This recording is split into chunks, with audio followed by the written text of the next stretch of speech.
part of the history of this facility also happened at High Lake, north of Ely. How many have ever been to High Lake or have heard of it?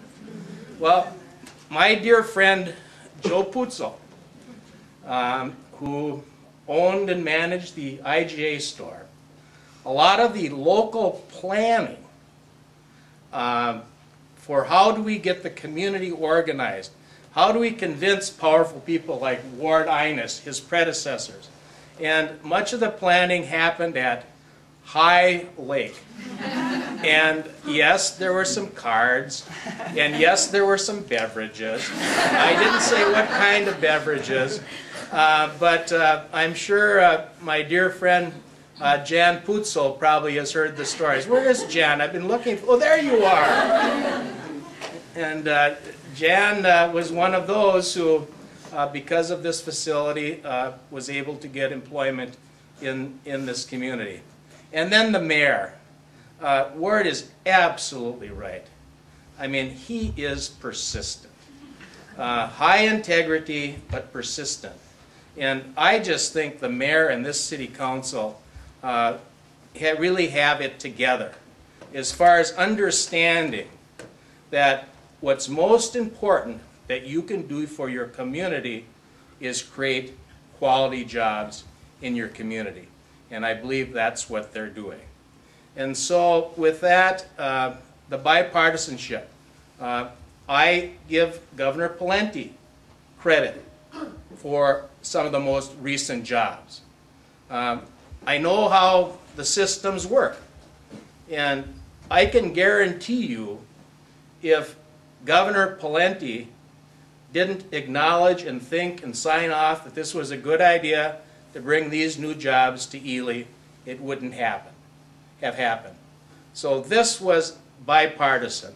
And it's fun to come back, and I always tell Senator Bach and Representative Dill that when you go out to pasture like me, like I've done, not totally, but that your legacy should be when you drive around the district, can you see cars parked in parking lots in front of buildings where people have good quality jobs? That's what public service is all about. When you drive around, are there happy faces of people like you that have a good job? And once again, thank you, employees. You've done a great job. And as the mayor said, we have a lot of land up here, Ward. In fact, we have so much land, they're even talking about a new state park. Well, you can have a new state park, but we've got a lot more land, Ward. And I know that you come in contact with very important people in state and federal government and in the corporate community. And so we would welcome you to share with them about the quality of our employees and all the good land that we have available. So thank you very much.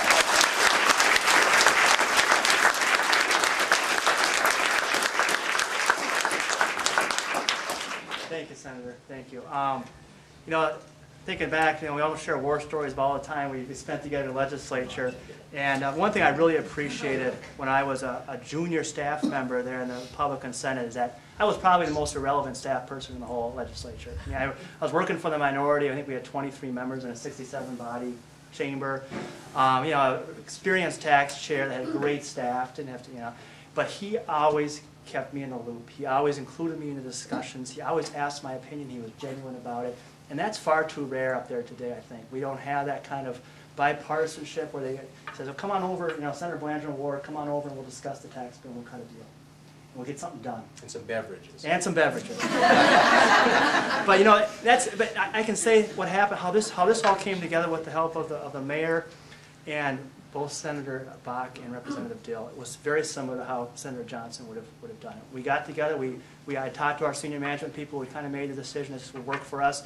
We met in Senator Bach's office, the three of us. We shook hands, walked out the door. Nothing in writing, just a gentleman's agreement about this is what we would plan on doing.